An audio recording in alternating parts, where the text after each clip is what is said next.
Y'all, Monique is pulling up some receipts and hard facts that prove that she has been spilling facts when it comes to Tyler Perry and how he has been treating her badly for more than 12 years. Monique has been telling the story for years of how Tyler went above and beyond to blacklist her. But this time, it's not just a story because she has Tyler on tape, admitting that he spread fake rumors that got her blacklisted. Monique is ready to go all the way with Tyler, and y'all might want to take a break because the drama just got real. So Monique is determined to take it all the way there when it comes to her beef with Tyler Perry because she is done staying quiet and taking the punches. Monique's career has been on the back burner for the longest time now, and it's all because of Tyler Perry and how he chose to act petty and ruin her career just because she didn't give in to his demands to work for free. In case y'all missed the tea, Tyler Perry wanted Monique to go on a promotional press run for his movie Precious for free. Monique was a central character in the show, but she declined because nobody likes to work for free. Well, Tyler didn't like this, but instead of canceling the press tour or just paying Monique for working, he decided to just go ahead and blackball her by spreading rumors about how she was difficult to work with. And when someone of Tyler's status blackballs someone or tells you that they're impossible to work with, y'all better know that people are going to stay away from you and not touch you with a 6-foot pole.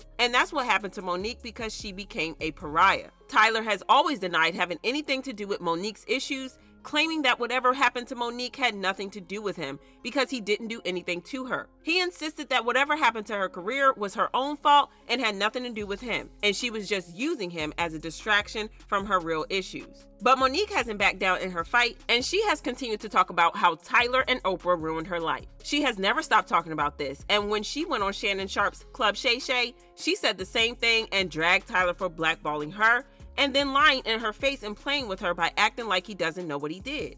Tyler Perry called us up, right? And he said, I can see the pain in you and I can hear it. And I want to let you know that I would never do nothing to hurt you. But the conversation kept going on, only for Tyler Perry to admit he did start a rumor that I was difficult to work with. He lied. She also claimed that Tyler promised that he was going to fix the situation and get people off her back, but he never did. Only for Tyler Perry to admit I was wrong and when my movie Boo come out. She then claimed that she had an audio recording of Tyler Perry where he admitted to starting the rumor that got her blackballed and admitting that it wasn't a fair thing for him to do. Well, we sent you the audio of Tyler Perry. I don't want you to take me at my word. I want you to hear his words. And what did you hear that man saying? What did you hear that man saying? He said it. What did he say? Is Monique, you know you're not supposed to be recording people. No. Let me back up. Okay. Everything we did was legal. And here's where a black woman really gets the kick in the... Had I not recorded Tyler Perry, then it would have been my word against his. And then on top of that, it would have been, he's so powerful, we can't even pay no attention to that. Right. Well, now I have him on audio, which is legal to do where we live. Right. Okay? We have him on audio. And do you know what some people then said? Why would you record him? Just like you sat there and said, you know it's illegal to... But did you hear what the man said? I violated you. Yeah. I mistreated you. Yeah. I'm not gonna lie, she made some solid points because people have been accusing her of lying for years. She has been accused of being a liar, a troublemaker, and all sorts of things like that. So her getting Tyler to admit what he did on tape was a smart idea. Plus, like she said, it's not illegal where she lived. Honestly, I think that if Tyler had known that he was being recorded, he would have never admitted to getting her blacklisted with his rumors. Monique also went on to reveal just how badly his actions cost her family, saying that she lost out on gigs worth about $10 million in total. Do you know, Shannon, that's cost my family tens of millions of dollars? Yeah. Over a lie and a rumor? Is he gonna compensate you for that? I want you to look in your camera. Yes. And I want you to talk to Tyler Perry because you heard what that man said. So ask him, will he compensate my family for that? Tyler, will you come on Club Shay Shay and let's have a conversation about the fair compensation for what transpired between you and Monique? You can sit right here and she's sitting right here and you and I can have a conversation. And we'll do you one better. And give me 5 on that, baby. We'll do you one better, Shay. My husband and I'll sit right next to him. Knowing Tyler, the odds of that happening are 0 to none. Because I can bet y'all that he's not going to be going on Club Shay Shay to address the situation because he knows that it's only going to make him look worse. But it gets worse because according to Monique, there were several people in the industry who were willing to stand up for her, and they reached out to Tyler on her behalf to try to sort things out, only for them to ghost her later.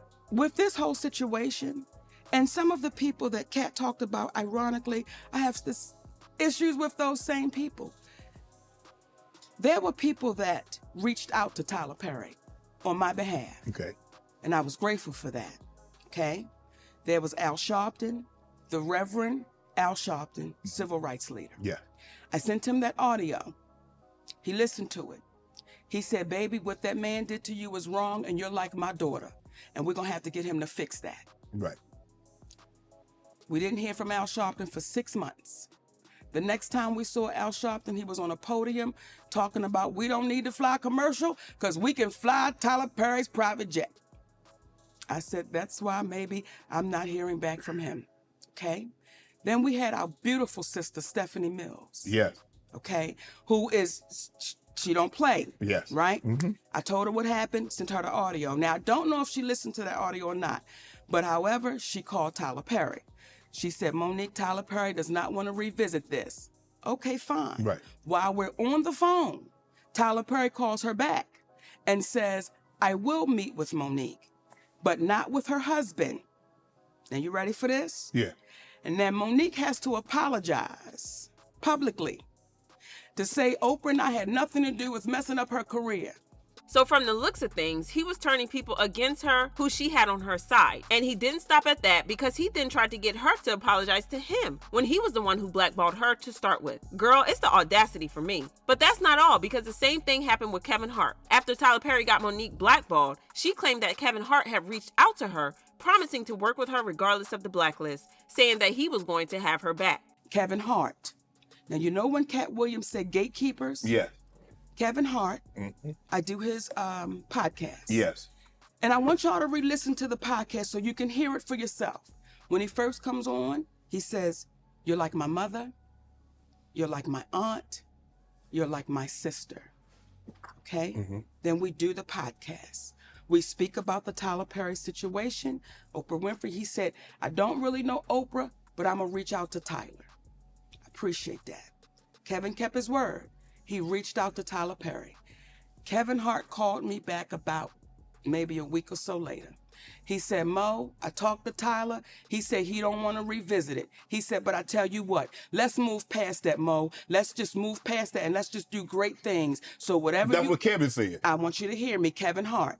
Let's move past that, Mo. Let's do some great things together. Don't even worry about it. Whatever y'all want to do, I will partner with you. I'll executive produce with you. You just let me know what you want to do. She fell for this and put her hope into him, only for his manager to call and say that Kevin wanted nothing to do with her. Of course, she called Kevin to talk to him, and he reassured her that he was going to sort it all out, and it was a big miscommunication, only for him to turn back and ghost her, never calling her back or answering her calls. Then when he came back with, I got you. I didn't ask Kevin Hart to do anything. He said, I'll executive produce, I'll partner with you. I said, good Kevin, because we're in a deal with Endemol. And we're trying to get our talk show back. Mo, whatever it is, I got you. Now, Kevin Hart is one of the biggest entertainers right now in the world, Correct. right? And was then. We got off the phone with Kevin Hart. We called Endemol immediately and said, Kevin Hart said, whatever we want to do, he got us. He's going to partner, executive produce. They was like, oh, this is incredible because when you put Kevin Hart's name on it, you already know what it is. Correct. 2 weeks go by. We get a call from Endemol. Endemol says, we just got a call from Kevin Hart's manager, Dave Becky. And Dave Becky said, Kevin doesn't want anything to do with Monique. So whatever she told y'all, he doesn't want to do anything with her, nothing. You know, he doesn't want any kind of relationship with Monique. So what changed between the 2 weeks and plus he gave you a check, you gave the money back, then said he would partner with you, executive produce, whatever you need, Mo, hey, we got you. So what transpired, or what do you think transpired between then, that 2 week period? Well, soon as we got off the phone and they told us what Kevin's manager, David Becky, said, I called Kevin Hart immediately. I said, hey, baby, We just got off the phone with Endemol, and they said Dave Becky called them up and said, you don't want anything to do with me. He said, Mo, that's a miscommunication. I can tell you right now. I said, wait a minute. Are you okay, though, with this white man calling them up? Getting in between our relationship after something you said. He said, Mo, that's a miscommunication, and we're going to talk Tuesday. Don't worry about it. I'm telling you right now, it's a miscommunication. That was 2 years ago. If you talk to him, I talk to him. I've never talked back to Kevin Hart again. Interestingly, this also happened after Kevin met Tyler to discuss the situation with Monique and asked Tyler to lift the ban on Monique, and it kind of sounded like Tyler might have threatened Kevin into submission as well. Even 50 Cent admitted that Tyler was moving shady when it came to Monique. You don't worry about cancel culture, huh? Huh? Why would you cancel things that are great for the culture? Right. Like, I mean, like, I was like, canceled, like, Monique, why is she canceled? Mm-hmm. I had to revisit that because it was like, it didn't make sense to me, babe. I'm like, so what did she do? She said something you didn't like? Like, so she didn't work for 13 years after that? Right. And then I know Tyler wouldn't support that. He never told nobody not to work with her. Tyler Perry? Yeah. When I talked to him, he was like, I never told no one not to work with her. And I said, but you Tyler Perry, and you never told anyone to work with her. Wow. You know what I'm saying? And he was like, I never looked at it like that. Because I said, you just got to consider how strong your influence is at that point, because it hasn't happened. Like, you say some things that I get scared of. Well, Monique was not playing around, and she dropped the audio recording, which proved that she had been right all along, and Tyler had spread the rumor about her. Tyler, did you not just say it was wrong, Tyler? To say she was difficult for not doing something that she was not contractually obligated to do? Did you not say that you would feel that was wrong? Or am I missing something? I absolutely said that, yeah. Fans dragged Tyler for filth, saying Oprah, Tyler Perry, and Kevin Hart are nasty people. Monique was done dirty. It's very interesting that Tyler Perry, of all people, would be nasty like that towards Monique when the demographic he caters to is mainly black women. I'm so mad Monique had to go through that. She's truly legendary, the blueprint. And I need Tyler and Oprah to make it right with Monique. That's all I ever want to hear from them again. Nasty work, just nasty. You two were too blessed for that level of messy. Shame. Y'all let me know how y'all feel about this situation, then check out this next video.